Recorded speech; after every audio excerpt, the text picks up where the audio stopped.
Ada nih kisah luar biasa nih di zaman, kalau nggak salah zamannya Harun ar-Rasyid di Baghdad.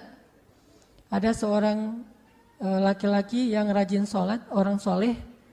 Dia senang banget sholat dan dia ngerasa kalau udah sholat itu dia ketemu dengan Allah kekasihnya. Dan dia nggak rela ada sesuatu yang menghalangi dia untuk sholat. Suatu saat ada orang yang nggak suka kepada laki-laki ini, kemudian dia difitnah. Akhirnya ditangkap sama prajurit dan dimasukkan ke dalam sel penjara. Ketika dia masuk ke dalam penjara, yang membuat dia sedih itu bukan karena dia masuk penjara, tetapi dia nggak bisa sholat di masjid. Dia senang sekali sholat berjamaah di masjid, sehingga dia berdoa, ya Allah, saya tidak rela ada yang menghalangi saya untuk datang ke rumahmu, untuk beribadah kepadamu. Maka berikanlah saya jalan agar saya tetap selalu bisa sholat berjamaah di masjid. Akhirnya masuklah dia ke dalam penjara. Digembok tuh penjaranya, terus dikawal dengan pengawal-pengawal yang ada. Ketika Harun ar-Rasyid datang ke masjid untuk sholat zuhur, selesai sholat, assalamualaikum, assalamualaikum, pas dilihat di sebelahnya ada orang tadi tuh, lagi sholat di masjid. Padahal dia udah di penjara. Misalnya, loh kamu kan udah di penjara. Dia senyum aja.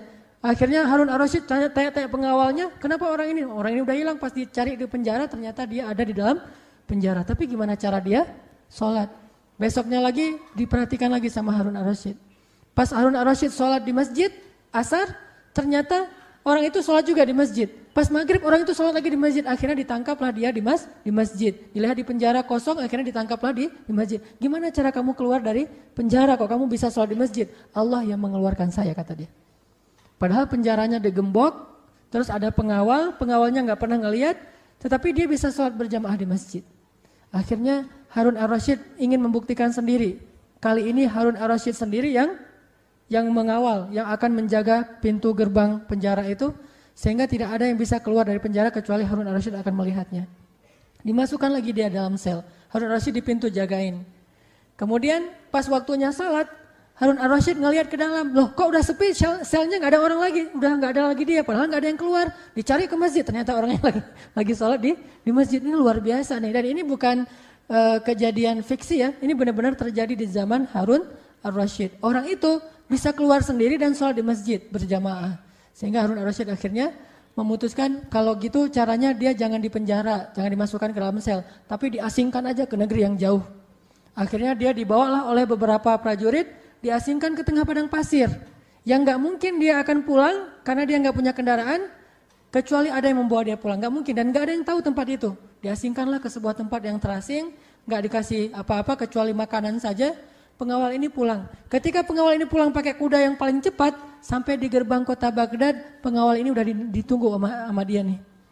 Dia duluan sampai ke gerbang daripada pengawal. Pas sampai di gerbang, Assalamualaikum, waalaikumsalam, kok kamu ada di sini? Bisa pulang sendiri gitu.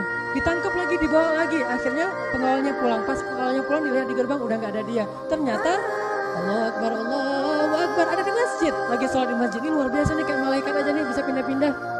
Kayak Superman gitu ya. Ternyata ada tuh dalam kisah Islam, dan itu terjadi loh. Dalam banyak riwayat dikisahkan.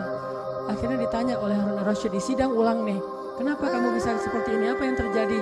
Wahai Khalifah, saya itu tidak bersalah, saya itu difitnah, tetapi saya tidak bisa membela diri. Hanya Allah yang akan menunjukkan bukti bahwa saya tidak bersalah. Dan jangan pernah menghalangi saya untuk datang ke rumah Allah, karena saya sangat mencintai Allah dan ingin selalu sholat kepada Allah SWT. Ini keajaiban yang Allah berikan lewat sholat.